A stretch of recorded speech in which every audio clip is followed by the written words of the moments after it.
हरि बोल हरे कृष्ण राधे राधे जय जगन्नाथ प्रभुजी माताजी मानू पूर्व भिडियो आपड़ देखी भुवनेश्वर को बाय बाय करके आसला रूम को केमी झड़ाझड़ी करके निजे केमती मो बैग पत्र साइज करके मु प्रथम सका उठी गाधे पाधे ठाकुर पूजापी रेडी हो गली।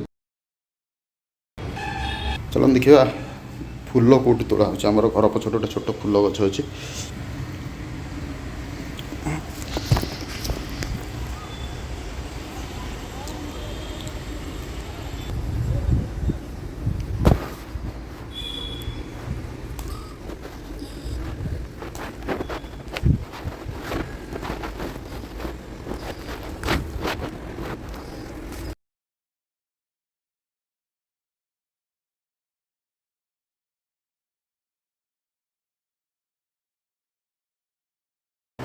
सांग मैंने यहाँ हूँ मोर माने रिल्स बनवा जगह लाइट मिरर लगी ये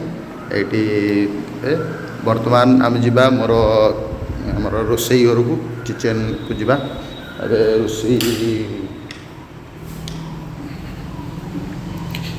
यहाँ हूँ आमर किचन काली मु परिवा चाउल पत्र आनी पूरा पुरुषोत्तम मास बिना पियाज रसुण सबकि रोसई आरंभ हम सबकि अच्छी टे भल कि धुआधुई कले कर रोसईटा आरंभ करिया एबे चेंज कर देकी रोसई कम लगी जय जगन्नाथ देखिए रोसई आज कौन कौन करी हम आपन जनाऊँ देखिए गोटाए ग्लास चाउल पकड़ा और ये खाई राति खाया अबड़ा खाइबा। दमन भाई जिते पुरी केन्द्रापड़ा जाती से गैस सिलिंडरटा को तर खोली देकी जो आम रेगुलेटरटा खोली देकी जाती कहीं केत कौन भल मंद सुविधा असुविधा अच्छी तो मुझे जो गैसटा को रेगुलेटरटा को सिलिंडर सहित कनेक्शन कली गैस बहुत लीक है मुझे लीक है कौन करी तो चिंता करी मोर मन पड़ा जो गोटे सेलोटेप थुआई तो मुझे जाकि सेलोटेपटा आणिकी सेलोटेप गुड़ेली कारण तापर भी लीक होता जो पाइपटा को आहरी बहुत जोर टाइट करके कलापर गैसटा लीक हुआ बंद है एवं मोर रोसई कार्य आरंभ कली तापर मु चिंता कली मु रोसई कौन करी रोसई चिंता मन को आसला भुवनेश्वर रे जो भी पिला आप देखिए जो भी रूम को बैचलर रूम को जातु प्रथम भात डालमा बाड़िया डालमाटा आप भुवनेश्वर माने फेमस जो भी बैचलर रूम को जी सबु प्रकार परिवा से मिसी मुझे हिसाब से मो परिवा जो आनी से सब परिवा काटिकी बाड़िया डालमा गोटे करने व्यवस्था कली बाड़िया डालमार जमती मु परिवा कहि कखारू आमर अमृतभंडा गाजर आलू आउ जो टमाटर एमती 3-4 प्रकार कारण परिवा रेट तो बर्तमान आकाश छुआ तो से हिसाब से मुझे परिवा काटिकी डालमा बसई रेडी करदेली तो परिवा काटी डालमा बसवा भितर अरुआ भात तो आप जानते केते समय होता है मुझे हिसाब से अरुआ भात हो जाता भातटा को गाड़ीदेली गाड़ी देकी माने रोसई घरे तो गरम माने एते गरम कह गले संभाली भी हो ना मुझे मु चिंता करुए जो पुरीर जो डालमा होची सी टाइप्र डालमा माने करने किंतु मत आमर पुरी जड़े मैडम थिले सी मत कहते थे कहले सीताराम आमर घरे डालमा हुए एमितिया डालमा जे से डालमाटा को तुम जो हाथ में धरिकी कांथु को फोपाड़ुच से कांथे सेमती पूरा सेट हो से कांथु खसबनी आ तुम से टाइप डालमा कले आम घर खाती कहला आमर तो एत कोटिपति नु आम एत डाली पकईकी एत ये कर बड़ लोक कथा सी मत कही मुझे मोर से कथा मन पड़ा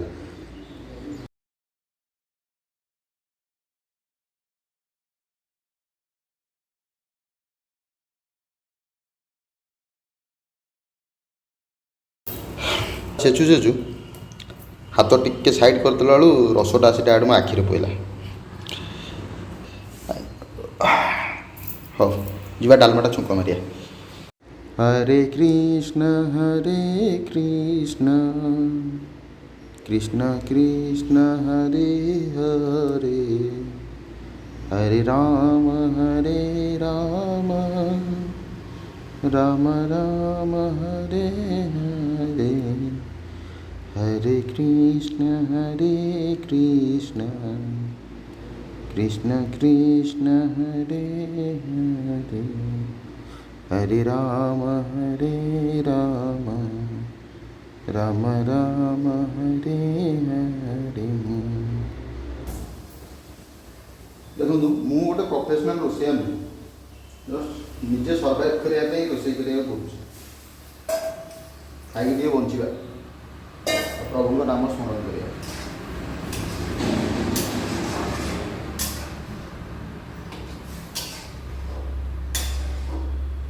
ତାପରେ ଇଏ ହେବ ଆମର ଡାଲମା ହେଇଗଲା, ଆଳୁ ଭର୍ତ୍ତା, ତାପରେ କାକୁଡ଼ି ସାଲାଡ଼।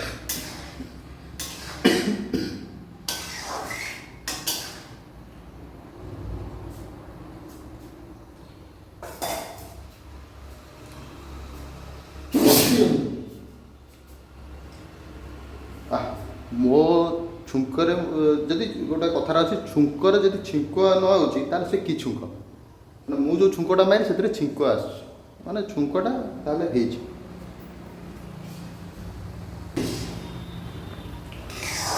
ଆଉ କିଛି ଯାଉ ଲଙ୍କା ଜିରା ଭାଜିକି ଟିକେ ଗୁଣ୍ଡ କରି ରଖିବା।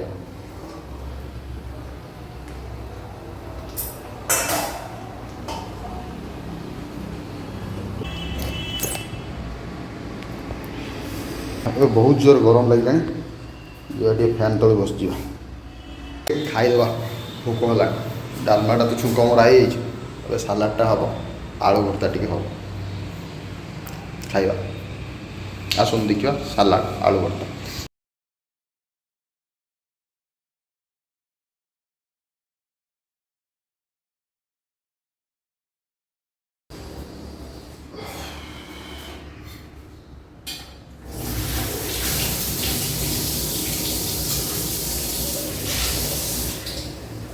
ଟମାଟୋ କାଟୁ କାଟୁ ହାତଟା ସଲାଡ଼ କରିଦେବା, ପୁରା ଫାଳ ହେଇକି ରହିଛି।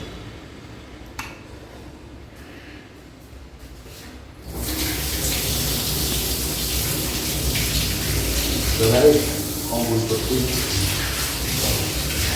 ମୋର ହେଇଗଲା ଭାତ, ଡାଲମା, ଆଳୁ ଭର୍ତ୍ତା ଆଣ୍ଡ କାକୁଡ଼ି ସାଲାଡ଼, ମାନେ ଗ୍ରୀନ୍ ସାଲାଡ଼। ଖାଇବା। ହାତଟା କଟିଗଲା କି ଅନ୍ୟ ମନସ୍କ ହେଇଗଲି ବୋଧେ, ପୋଡ଼ିଲେ ଯାହା ଜଗାର ଇଚ୍ଛା। ରେଡ଼ି ହେଇଯାଇଛି ବର୍ତ୍ତମାନ ଅରୁଆ ଅନ୍ନ, ଡାଲମା, ଖଟା, ସାଲାଡ଼। ତ ଖାଇଦେଇକି ଟିକେ ମାନେ ଯେଉଁ ଗରମ ହେଉଛି, ରାତିରେ ତ ମୁଁ ଶୋଇପାରୁନି, ଖାଇଦେଇକି ଟିକେ ଆରାମରେ ଶୋଇପଡ଼ିବା। ଶୋଇକି ଉଠିକି ଟିକେ ଠାକୁରଙ୍କ ସେବା କାର୍ଯ୍ୟ କରି ସନ୍ଧ୍ୟା ଟିକେ ଦେବା, ତାପରେ ମନ୍ଦିରକୁ ବାହାରିଯିବା, ମନ୍ଦିର ଦର୍ଶନ କରିବା ପାଇଁ, ଜଗାକୁ ଦର୍ଶନ କରିବା ପାଇଁ ଟିକେ ସନ୍ଧ୍ୟା ଦେଇଦେବା। ବାଜିଲାଣି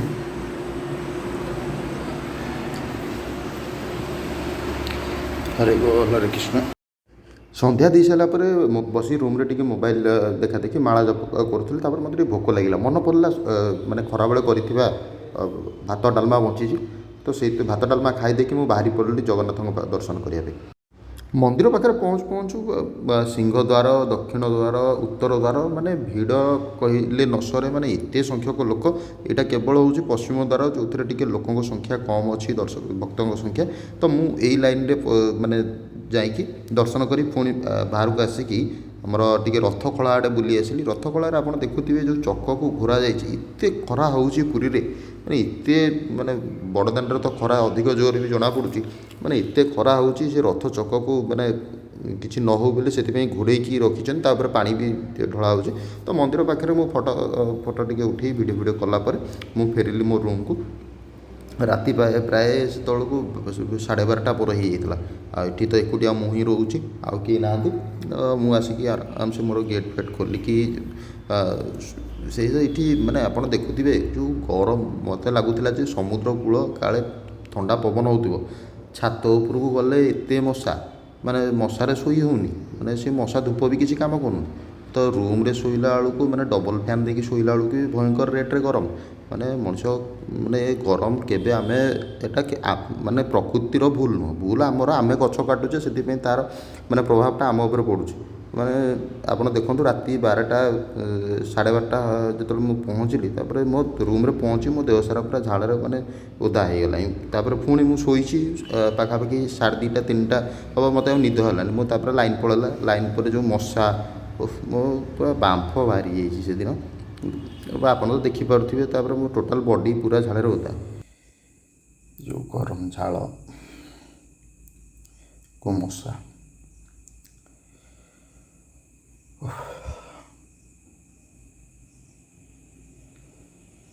ଜଗା।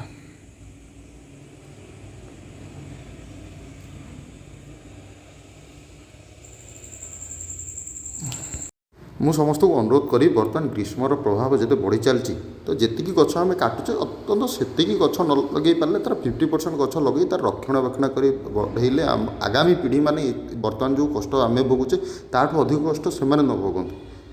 ନେକ୍ସଟ ଭିଡ଼ିଓକୁ ଅପେକ୍ଷା କରନ୍ତୁ। ଆଜିର ଭିଡ଼ିଓ ଆପଣଙ୍କୁ କେମିତି ଲାଗିଲା କମେଣ୍ଟ ମାଧ୍ୟମରେ ନିଶ୍ଚିନ୍ତ ଜଣାଇବେ।